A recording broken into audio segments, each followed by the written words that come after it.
भाई साहब, अगर आपका भी क्रिकेट से ताल्लुक गली से बना था तो वट्टा बॉलर से थोड़ी बहुत जान पहचान तो जरूर होगी, क्योंकि शुरुआत तो यहीं से होती है ना। और हर मोहल्ले का कामयाब बॉलर भी तो वही वट्टा बॉलर होता है। और गली क्रिकेट काउंसिल की तरफ से लीगल होने का लाइसेंस मिलने के बाद तो हर मोहल्ले में इसी का राज चलता है। लेकिन क्रिकेट के मैदान में ऐसा नहीं होता जनाब, बल्कि आईसीसी को इलीगल एक्शन वाले बॉलर्स ऐसे ही हजम नहीं होते जैसे कमजोर स्टमक वाले को पराठे। लेकिन तारीख गवाह रही है कि मोहल्ले की गली क्रिकेट हो या फिर इंटरनेशनल क्रिकेट का मैदान, हमेशा ही ऐसे बॉलर्स ने बल्लेबाजों को अपनी गेंदों पर नचाया है। तो आज की इस वीडियो में हम आपको बताने वाले हैं 10 ऐसे ही बॉलर्स के बारे में जिनके इलीगल एक्शन की वजह से इन्हें बैन कर दिया गया था। तो वीडियो को एंड तक जरूर देखिएगा, पसंद आए तो लाइक कर दीजिएगा। तो चलिए शुरू करते हैं। नंबर 1, दोस्तों, क्रिकेट के जादूगर स्पिनर मिथाया मुरलीधरन को कौन नहीं जानता। उन्होंने अपने अजीबोगरीब एक्शन के साथ कई साल तक बैट्समैन को सरप्राइज किए रखा और कई सारे रिकॉर्ड भी बनाए। मगर शायद आप ये नहीं जानते होंगे कि मुरली को इनके पहले ही मैच में अपने अजीबोगरीब एक्शन की वजह से बहुत मुश्किल का सामना करना पड़ा था। वेस्टइंडीज के खिलाफ इस मैच में अंपायर को मुरली का एक्शन नहीं भाया था और चोकिंग की वजह से अंपायर ने इनकी सभी गेंदों को नो बॉल देना शुरू कर दिया था। और ऐसा एक बार नहीं बल्कि 2-3 बार हुआ था। जैसे इसके बाद ऑस्ट्रेलिया के खिलाफ एक टेस्ट मैच में भी इन्हें बॉलिंग से रोक दिया गया था। इवन एक बार तो इंग्लैंड के खिलाफ एक मैच में मुरली की लगातार 5 गेंदों को नो बॉल दे दिया गया था, जिसके बाद कैप्टन रणतुंगा और अंपायर के दरमियान काफी बहस भी हुई थी और श्रीलंकन टीम मैदान छोड़कर वापस पवेलियन लौट गई थी। इस वक्त के रूल्स के मुताबिक मुरली पर कोई पाबंदी तो नहीं लगाई गई थी, लेकिन इन्हें अपना एक्शन दुरुस्त करने का मौका दिया गया था। नंबर 2, दोस्तों, कुछ बॉलर्स को अपने बॉलिंग एक्शन की वजह से एक बार नहीं बल्कि बार बार बैन किया जा चुका है, मगर इनकी कोशिश इन्हें फिर भी वापस ले आती है। जैसे Pakistani allrounder Mohammad Hafeez right arm off spin bowler हैं और अपने कैरियर की शुरुआत से ही वो लेफ्ट हैंडेड बैट्समैन के लिए किसी जादूगर की तरह थे। इनके सामने कोई भी लेफ्ट हैंडेड बैट्समैन टिक नहीं पाता था। लेकिन 2005 में ऑस्ट्रेलिया के खिलाफ इनके बॉलिंग एक्शन को इलीगल देखकर इन्हें बॉलिंग करवाने से रोक दिया गया।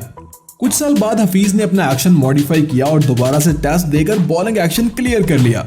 मगर 2014 में एक बार फिर इनका एक्शन रिपोर्ट किया गया, जिसके बाद इन्हें 1 साल के लिए फिर से बैन कर दिया गया।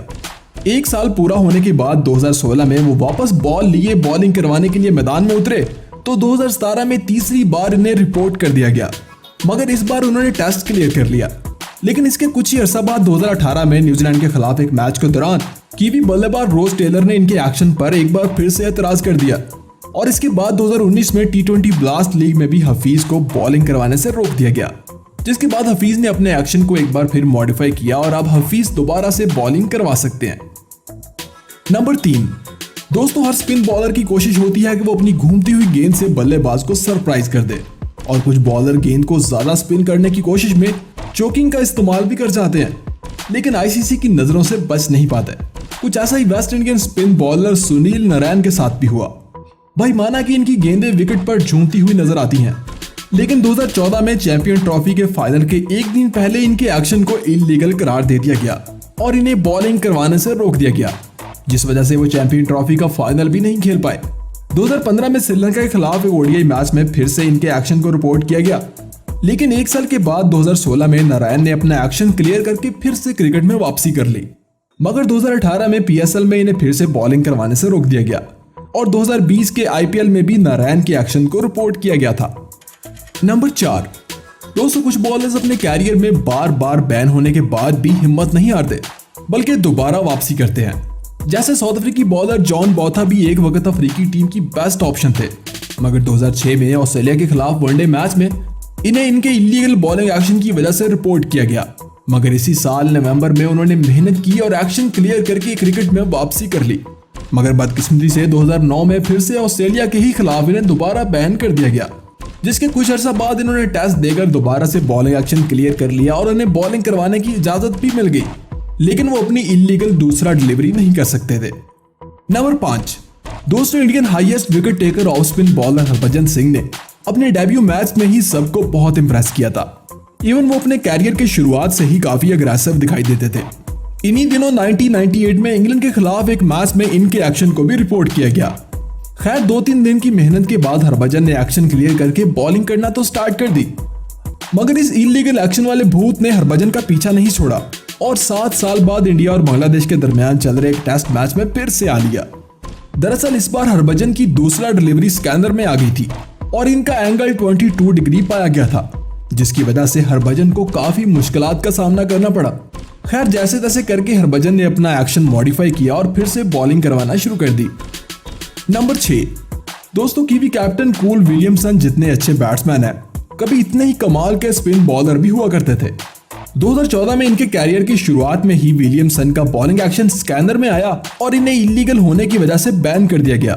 इसी साल नवंबर तक विलियमसन ने दोबारा न्यू बॉलिंग एक्शन के साथ एंट्री की और एक बार फिर से बॉलिंग करवाना स्टार्ट कर दी। लेकिन 2019 में एक बार फिर इनका एक्शन 20 डिग्री पाया गया और दोबारा इन्हें बॉलिंग करवाने से रोक दिया गया और एक बार फिर विलियमसन को एक न्यू एक्शन के साथ मैदान में उतरना पड़ा। आईपीएल 2019 में भी विलियमसन के बॉलिंग एक्शन को रिपोर्ट किया गया था।